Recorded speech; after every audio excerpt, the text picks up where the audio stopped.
રીયુના હાથે આંબો વવરાયેલો કેસર આંબાનો ગટલો રીયુ નાખ્યો તો રીયુ ધૂળ નાખો બેટા લો ધૂળ નાખો હા ધૂળ નાખો બેટા અહીંયા ના પકડાય કાંટા કહેવાય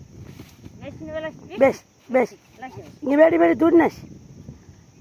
ઓહો કાંટો ના લાગ્યો તો યાના સરસ હવે થોડા ટાઈમમાં વરસાદ આવવાનો છે અને રીયુ અમારે ગટલો વાયો છે એટલે હવે કેસર આંબો ઉગશે પાછા કોને કોને રીયો આંબો ખાવા અને કેરીયું ખાવાની રીયો રીયું ને તને બી કેરીયું ખાશે અને રીયો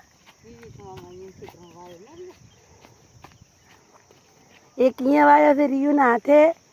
અને એક આ સ્પેશિયલ તનુ માટે કરીને રીયુએ વાયો છે અહીં આ જગ્યાએ પણ રીયુના હાથે વાયો છે સ્પેશિયલ એની બેનપણી તનુ માટે કરી અને રિયા માટે એક આ છે અહીં ચીકુડી છે અને આ કેસર આંબો છે જ રીયુ માટે તો હવે થોડીક કેરીઓ વળગી છે બીજી બધી લઈ લીધી છે હવે વરસાદ આવવાની તૈયારી છે એટલે મારે રીયુએ અત્યારથી આંબો વાવી દીધો